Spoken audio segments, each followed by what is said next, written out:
The Republic petitioned the Jedi Council for aid, but there were many factors to consider before we allowed ourselves to be drawn into another conflict, so soon after the war with Exar Kun. While the Jedi Council preached patience, there were many among our order who were eager for us to join the battle. 2 young knights in particular demanded immediate action, Revan and Malak. They rallied many of the Jedi to their cause, and against the wishes of their masters, joined the Republic fleet battling the Mandalorians. Revan was a brilliant military leader, and the Republic fleet began to win victory after victory. 4 years ago, the Mandalorians surrendered unconditionally.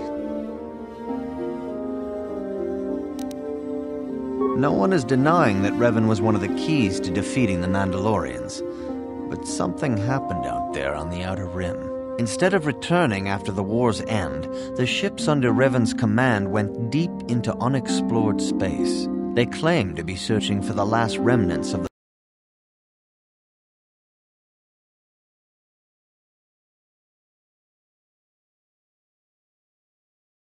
Mandalorian fleet. All contact was lost. For many months, it was assumed some great disaster had befallen the entire fleet. Everyone thought they were dead. There were unsubstantiated rumors of Revan and Malak being seen on a number of different planets during these months, scattered sightings that were never confirmed. Perhaps they simply went far beyond the edges of Republic space. Maybe they found previously undiscovered hyperspace routes to the ends of the galaxy. Nobody knows for certain. 3 years ago, Revan and Malak returned at the head of a massive invasion fleet. Revan had assumed the title of Sith Lord. The hero had become a conqueror.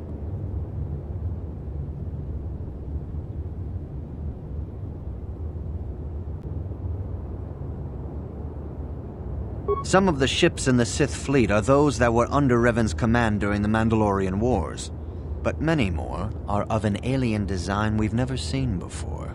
The source of this massive fleet is one of the many things about the Sith we cannot explain.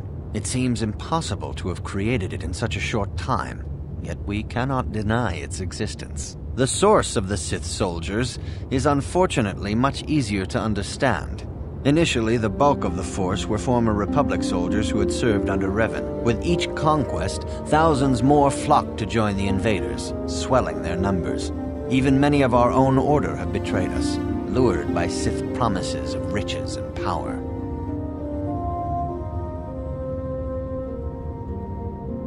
For 2 years, the Sith were all but invincible.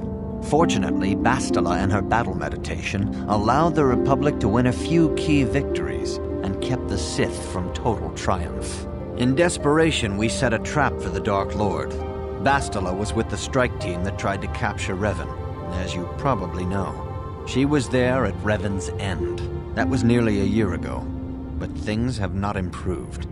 Malak has stepped in and assumed the mantle of Dark Lord for himself, though he's far from Revan's equal in strategy or tactics. Still, his fleet continues to grow in both ships and soldiers.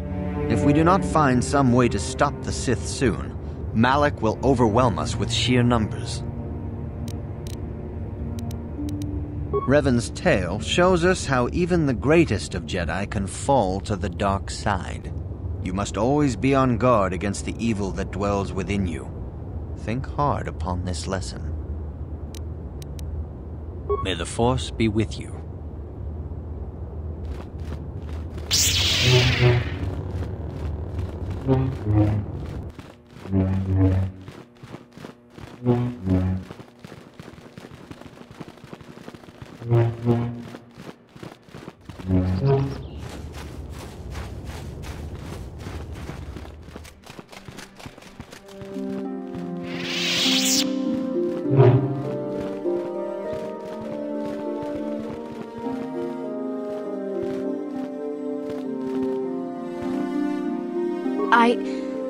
I took the loss of my droid much too hard. I feel I must apologize.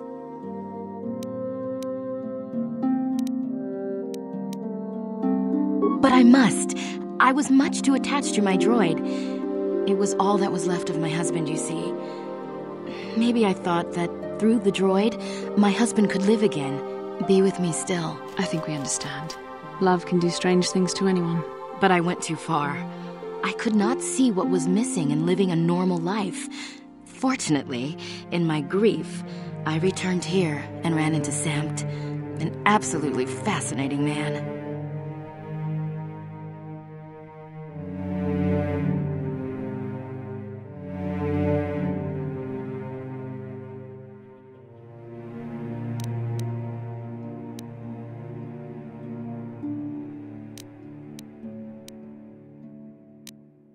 Samt and I got to talking, and, well, we have a lot in common.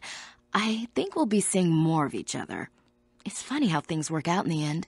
Maybe there is such a thing as fate, after all. But I think we should be going now. We have so much more to talk about. I just wanted to thank you for what you've done for me, and what you tried to do. Goodbye, and thank you.